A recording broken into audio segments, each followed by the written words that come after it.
on this one, right? Okay. All right. How is everybody feeling? Good? I feel like some people are heading to their future skills card. Everybody's like, no, I'm just getting to the card. I just want to get to the card. Don't worry about the journey. Okay, Adam, your turn. You want to roll your dice? Right, here we go. Team Adam. Team Adam. 5, here we go. So remembering the last spot you were on, we're gonna move 5 white hexagons in any direction you want from that spot. Okay, and my team, we got 5 too. So remembering your hexagon, move 5 squares. And I'm gonna reveal the next mystery question. Feeling present, feeling calm. All right, our next mystery question is, think about the country or the region in which you were raised or lived most in growing up. Some of these are awkward. Okay, so think about the country, region in which you were raised or lived in the most growing up. Tell me some of the views or the values or the ideas you were given by the culture of this region, by the people. What was given to you as a result of growing up in this region or this country, right? So think about that, right? What's that country? Okay, I'm gonna type it in the chat here for you so people see it. Okay, everybody's moving 5 hexes.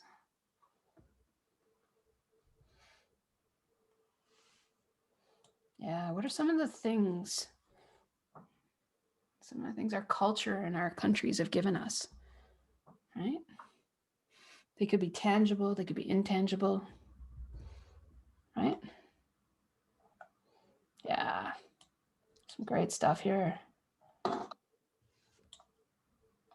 Safety, freedom, what about values, you know? Okay. All right. Oh my God, I'm just reading all these sort of wonderful things that people are writing. You know, this is really about peeling back you as humans. It's amazing.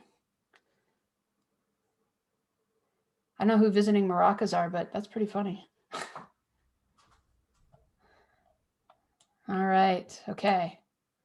All right. Some of those things. Okay, cool. How you guys feeling? So we've gone from present to recognizing where we came from, some of the things that gave us.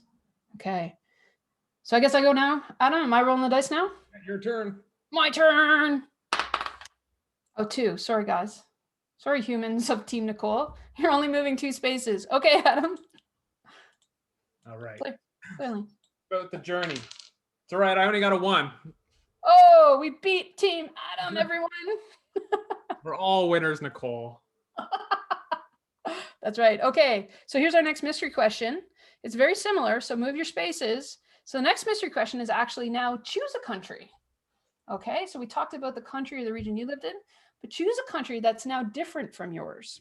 Okay, and think about some of the things that you would have been given or you will be given by others if you had been raised in that country and culture. Okay, so maybe you're thinking about you know, maybe there's an affinity. I mean, I went to Sweden last year and I feel just like I want to be there all the time. And I wonder what being Swedish would have given me as opposed to being Canadian, right? So choose a country that's now different from yours, and what would be some of the things that you would have been given by raised in that country or culture. Okay, and we call this our identity. Okay, all right, what do we got here? Some really great things.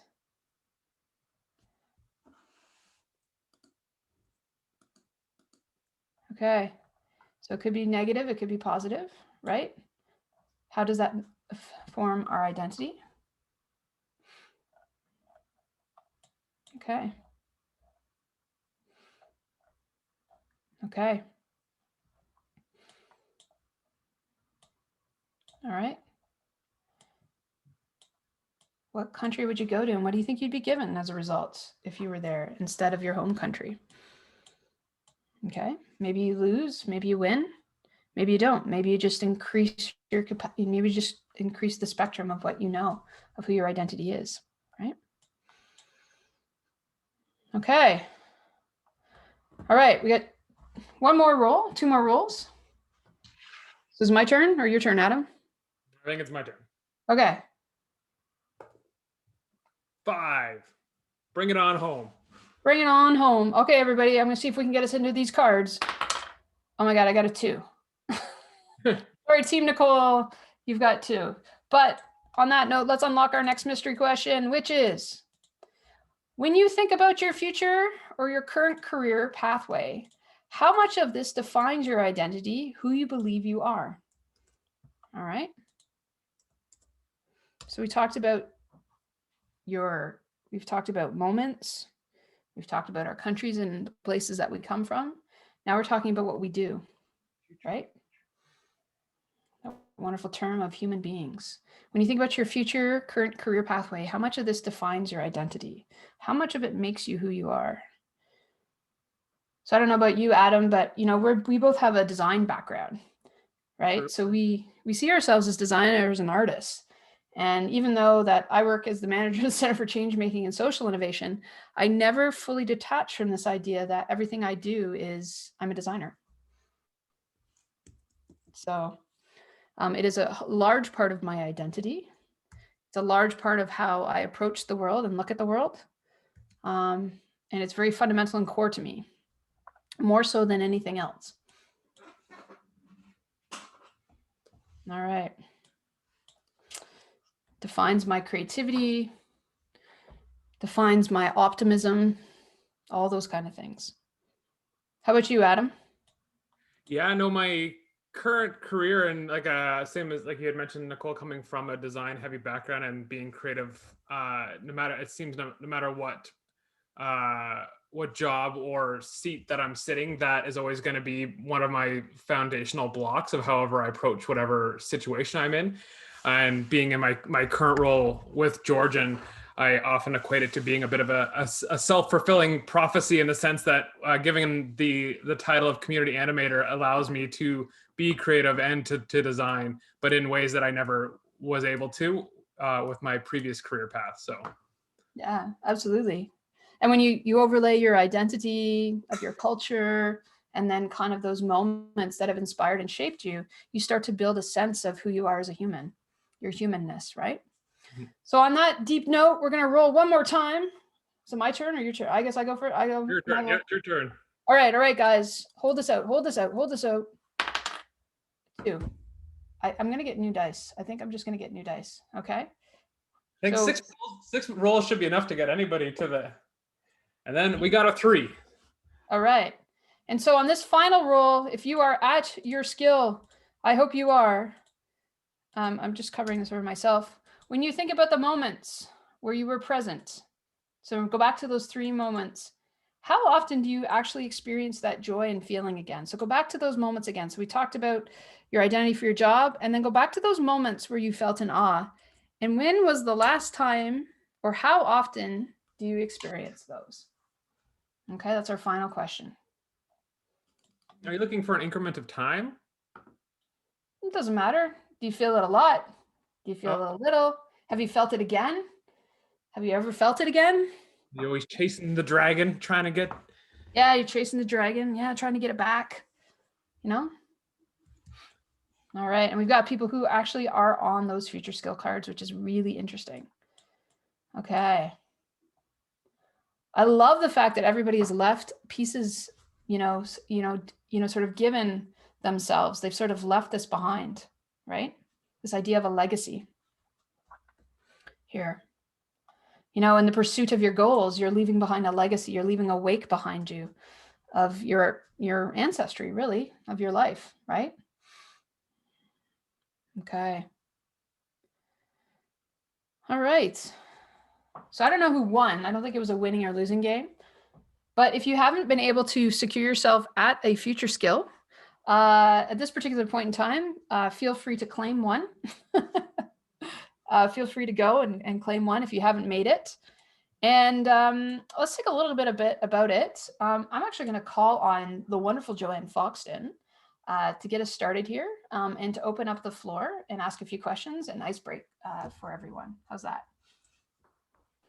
So like icebreakers around like where they landed and what speaks to them? Yeah. So where did you land, Joanne, in this whole process? So I actually landed on responsibility and ethics. So prior to starting my little journey through the hexes, I took a look at all of them, and There was ones that naturally spoke to me, and then there's others that definitely I could relate to. So I just let it be. I didn't strive to land anywhere. The fact that I landed on responsibility and ethics doesn't surprise me at all. I was sort of going for global mindset, but I got there too quickly. So I kept playing the game. But when I was growing up, for example, like I was born in December, I graduated high school early, I was 17, and I was always often criticized for not knowing what I wanted to do or having lack of focus. I knew exactly what I liked and what I loved and what I valued. And now I work at Georgian as the international experience consultant. I never know that position existed, just like I'm sure Adam didn't realize community animators existed, right? Like job titles, they're important, but you don't have to strive for them, right? If I do find if you stay close to your values, your skill sets, the things that speak to you, exactly what we're doing here, you will land where you're meant to be. I loved geography. I loved people. I love the world. I love adventure. I love exploring. I love nature and the outdoors. I love coaching, responsibility and ethics. I've always had what I would call a good moral code or moral compass. So the fact that I landed there, I'm not surprised at all. And so much more to learn. And like I said, working in co-op and careers, one of the biggest things I find is when students are in the wrong program, it's really important for them to reach out to our staff to do some career exploration and career advising, because we can get you into a board like this, but in a very big, meaningful, exploratory conversation with some of our career advisors that will help folks connect to the work that they're meant to be doing. I see some notes on here where others, they said they had to switch gears because it wasn't speaking to them, and that's common. And you'll often hear that people will have 4, 5, 6, 7 careers throughout their lifetime. So it's important to listen to those inner whispers that I heard from other sessions this morning, so that you are feeding your soul. So I love this. I love this. Yeah, thanks, Joanne. That was amazing. Thanks for sharing. Anybody else want to share sort of their journey through the board and sort of what they came to recognize in terms of, that aha moment, that moment of presence, and then kind of maybe like, okay, that, sort of how am I defined, like, who you are in juxtaposition to sort of your identity? Anybody else have it? I can give a little, I guess. So to sort of build on what Joanne was saying, or to talk about, these people who've had multiple different careers, I'm one of those people. I also graduated high school a little bit early, and I started in biomedical science at the University of Guelph. And prior to that, I loved science. Like, this was my thing. I had known from the age of like 4.5 that I was going to be a doctor and I was going to be a neurosurgeon. I was going to be so good at it. And then in that first year, it was so, it ended up being kind of damaging. It really just wasn't where I was supposed to be. So I thought, well, I'm not going to be a doctor. I'll be a lawyer. So I started in criminal justice and public policy, and I was good at that. But again, it was one of those things where I was just finding it really soul sucking. And out of pure luck or coincidence, I'm not sure what it was at this point, I managed to get a job working as an early childhood education assistant in a daycare. I did that for 3 days and thought, this is what I want to do for the rest of my life. Like, this is it. I want to work with kids. I want to be in this field. I don't know how I missed it for so long, but this is where I am. And now I'm here doing ECE. But that, like, it's really kind of a 180 spin to go from I'm going to be a neurosurgeon to I'm going to work with kids and I'm going to teach and I'm going to, set them up for their successes earlier in life. And I had that sort of epiphany moment after getting to try what I was doing, where it just kind of clicked. And before that, nothing was really making sense. Like, I didn't really know what I was doing, where I was supposed to go, who I was supposed to be. And then suddenly, all of a sudden, just bam, like, Olivia, this is it. Like, go with this, run with this, and keep going. I haven't really stopped yet, so I don't know where I'm going to end up, but that's amazing. I guess. And so just highlighting that is this idea of what clicked, right? And that idea, we're talking a lot about this ability to recognize that there's awareness that drives us, right? And it's in those subtle, like, you know, Joanne was saying in an earlier session today, they talked about the whisper moments, right? And when we slow down and we start to go back and remember those moments that were powerful enough and that showed us the awe, you know, whether it be nature or whatever, like we're just, you know, everything we live is constructed. And that's sort of where we talked about in this idea of identity, right? Is that you're, you know, we're given a construct, right, of an identity, but it doesn't necessarily always fit in that awareness that's driving us and pushing us and leading us forward, right? It's giving us the clues through the passion. And not everybody follows their passion. And it's not necessarily about that. It's more following about what it is. It's what your purpose is, right? And so if your purpose is to work with children, if your purpose is to share your love of travel, then what you're doing is you're realizing those skills are going to come and find you, right? And it's really just our ability to be open and to hear it and to be brave enough and to recognize that, you know, sometimes those constructs of our identity juxtapose what it is our heart's telling us to do, right? You have a hand up there, Nick. Oh, sorry, I didn't see that. Thank you, Adam. Yeah. Who's our hand up? Hi, it's Janan. No, I'm just going to say, like, it's so interesting in life, like, because my background is like well over 10 years in admin and HR. And, you know, our life experiences kind of like our journey, our pathways lead us to different things. And I moved to Barrie in 2012 because I had lived in Toronto, and well, we were in the city I was there for over 10 years. And we moved here with my husband. And then unfortunately, my husband was diagnosed with cancer in 2013, and we lost him in 2014, like 9 months. And it was during that time that I knew, like, I was starting to find myself and find where my passion was, because I discovered that I had so much empathy within me and all this care. And then after he had passed, I'm like, okay, what is my purpose?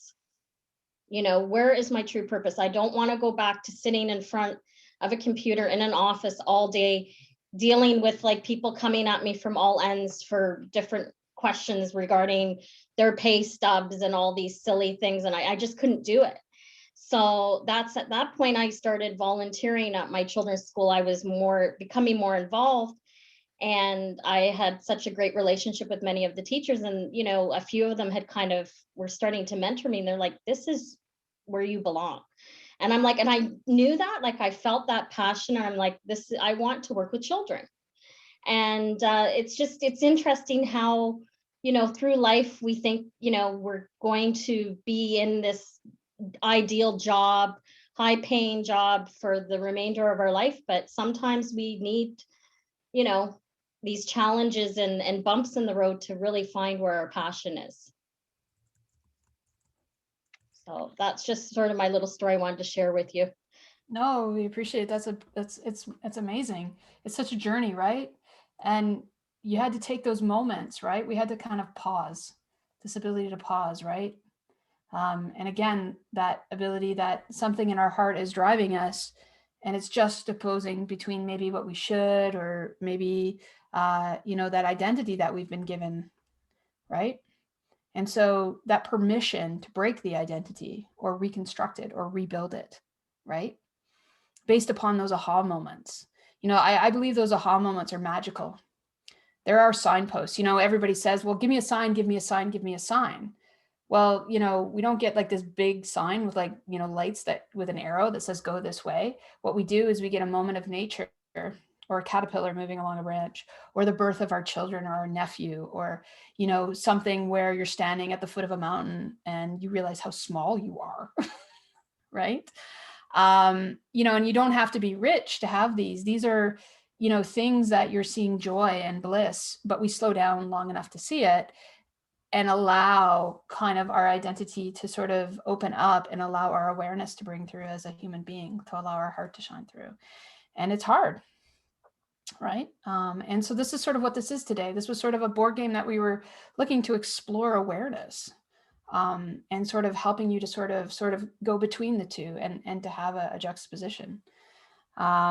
Is there anybody else I want to share? That's it's pretty amazing. Like, it's a nice intimate group too. Thank you. Yeah, I'll just riff a little bit off of that. I know it's kind of corny and overplayed, but the saying, taking time to stop and smell the flowers, like, and it's funny, I catch myself sometimes too, like when I'm walking my dog and he's stopping to smell everything, and I'm just like wanting to rush to finish the walk around the block or whatever. And I was like, no, he's taking time to stop and smell. And it's in those moments, like taking that time to stop and wait and like look down at your feet, look at the ants crawling around, hear the wind in the trees, and taking those few moments and allowing just that awareness and that space to happen, and listening to those instincts and that little stuff, I think is super important. Slowing down and actually paying attention to how many signs. We talk about a signpost or a big flashing neon sign. Yeah, you're not going to get that. I think it's if you pause and actually just kind of keep yourself aware and open. There's a lot of things helping you out and pointing you in the right direction. You just got to be open to receiving what's going on as well. Yeah, absolutely. Absolutely. And so when you think about, you think about your career and you're here at Georgian and you're making choices, the courses that you're taking, and you're talking to your co-op consultants, you're talking to your faculty, you're talking to alumni, you're talking to different people. This is really recognizing it's a journey. And so if anything, this idea of the permission to have curiosity. And so when we go back to the board and we look at these future skills, okay? So there's a reason why these future skills are on here, because you know what? They're about you coming as your authentic self to building these capabilities and these skills. And as we move forward into the future, this is what organizations want. They want people to show up, with this idea that these skills here. So when you look at things like ethics, responsibility and ethics, what is the responsibility to? Is it to you to be healthy and bring and show up, right? When we think about curiosity, right?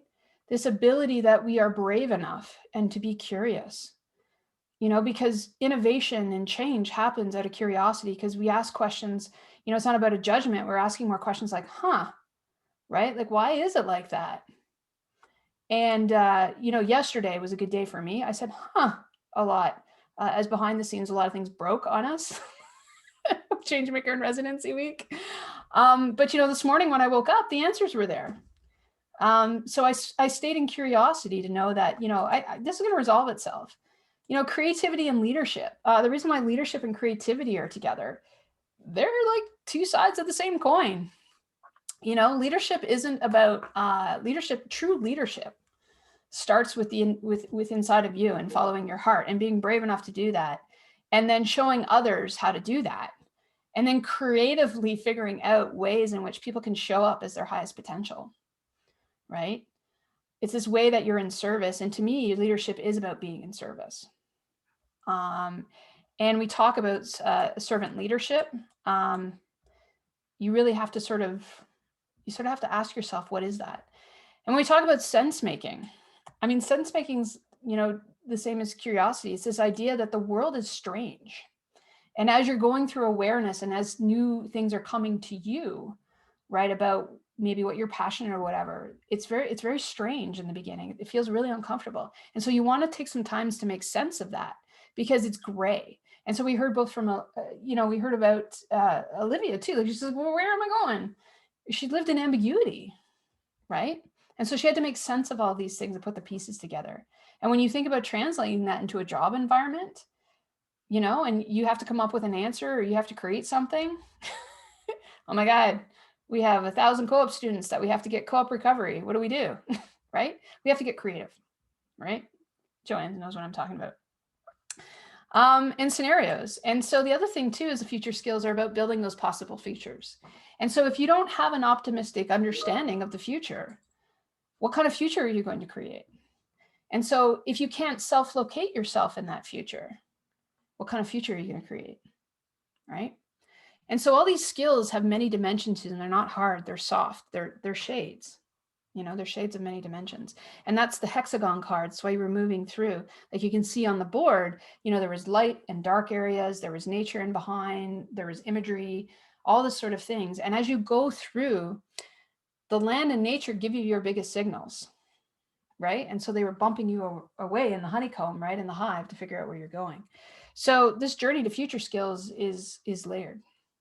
And so that's my blah, blah. That's a long, convoluted way, but just giving you an opportunity to sort of explain that, you know, building a future skill is more than just going to school and, you know, figuring out how to wire a dashboard. It's also about, as I wire this dashboard, you know, how do I feel about it? And is this something that I want to contribute my skills to as I move forward? Is this the best place where I'm going to be able to give the greatest amount to the community, right?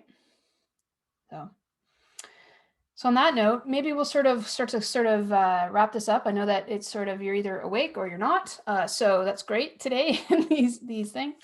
So maybe in the chat, just to sort of close us off, can you, oops, I almost tapped my tea. That was exciting. Could you write in the chat, maybe some of your biggest aha moments today? So just kind of take something down. So I'm totally awake, Sam. Maybe just in the chat, take away one of the biggest aha moments you had from the workshop today. And then what you want to do about that if you can. So maybe an aha moment and maybe what you want to do about that. And if you don't know, that's okay too, but share with us your biggest aha moment.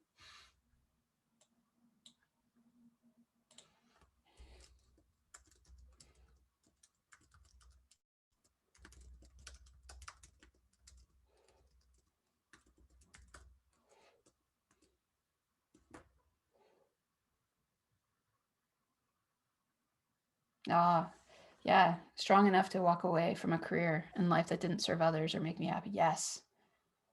Yes.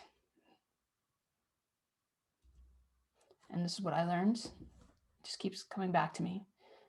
Our Georgian community is so amazing. And I said students, but staff and faculty too. Yeah. Right. Yeah.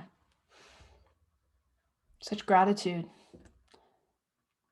Right?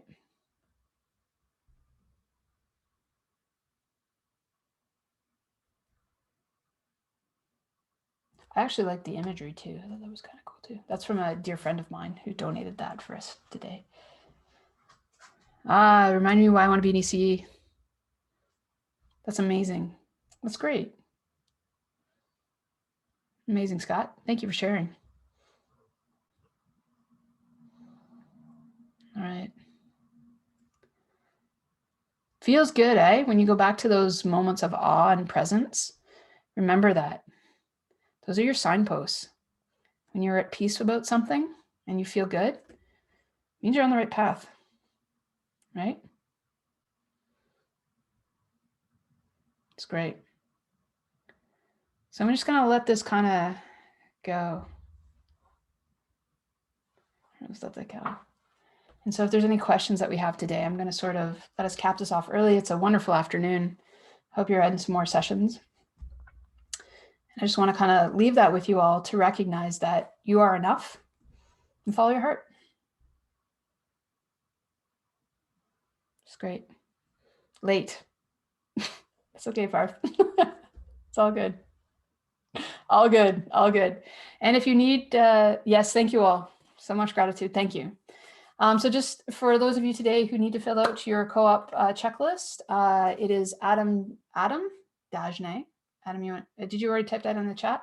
Adam Dagenais and Nicole Norris are your facilitators today for this session.